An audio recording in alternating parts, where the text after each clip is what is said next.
Good afternoon, everybody. As a candidate for president, I pledge to bring the war in Iraq to a responsible end for the sake of our national security and to strengthen American leadership around the world. After taking office, I announced a new strategy that would end our combat mission in Iraq and remove all of our troops by the end of 2011. As Commander-in-Chief, ensuring the success of this strategy has been one of my highest national security priorities. Last year, I announced the end to our combat mission in Iraq, and to date, we've removed more than 100,000 troops. Iraqis have taken full responsibility for their country's security. A few hours ago, I spoke with Iraqi Prime Minister Maliki. I reaffirmed that the United States keeps its commitments. He spoke of the determination of the Iraqi people to forge their own future. We are in full agreement about how to move forward. So, today, I can report that, as promised, the rest of our troops in Iraq will come home by the end of the year. After nearly 9 years, America's war in Iraq will be over. Over the next 2 months, our troops in Iraq, tens of thousands of them, will pack up their gear and board convoys for the journey home. The last American soldier will cross the border out of Iraq with their heads held high, proud of their success, and knowing that the American people stand united in our support for our troops. That is how America's military efforts in Iraq will end. But even as we mark this important milestone, we're also moving into a new phase in the relationship between the United States and Iraq. As of January 1st, and in keeping with our strategic framework agreement with Iraq, it will be a normal relationship between sovereign nations, an equal partnership based on mutual interests and mutual respect.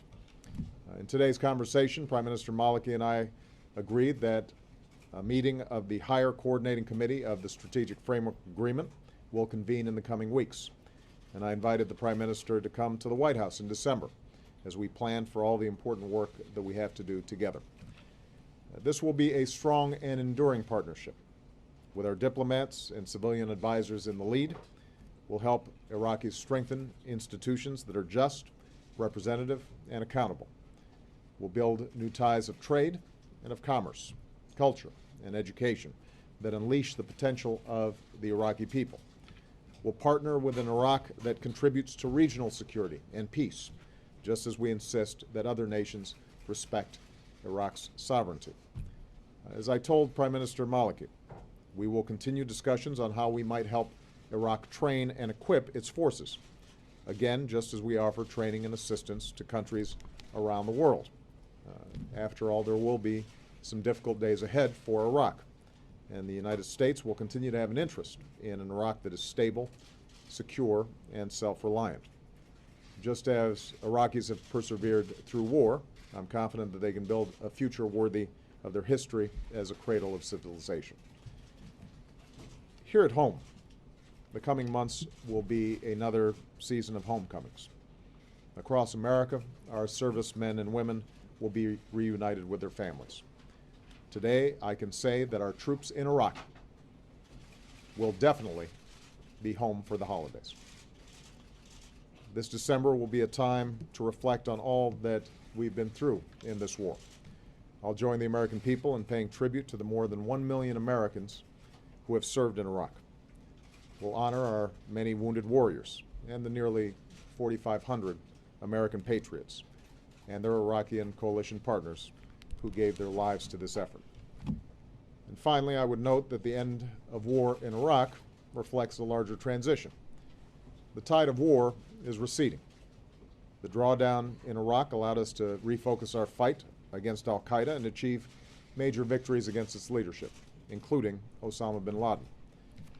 Now, even as we remove our last troops from Iraq, we're beginning to bring our troops home from Afghanistan, where we've begun a transition to Afghan security in leadership.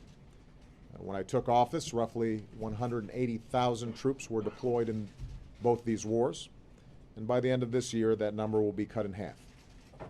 And make no mistake, It will continue to go down.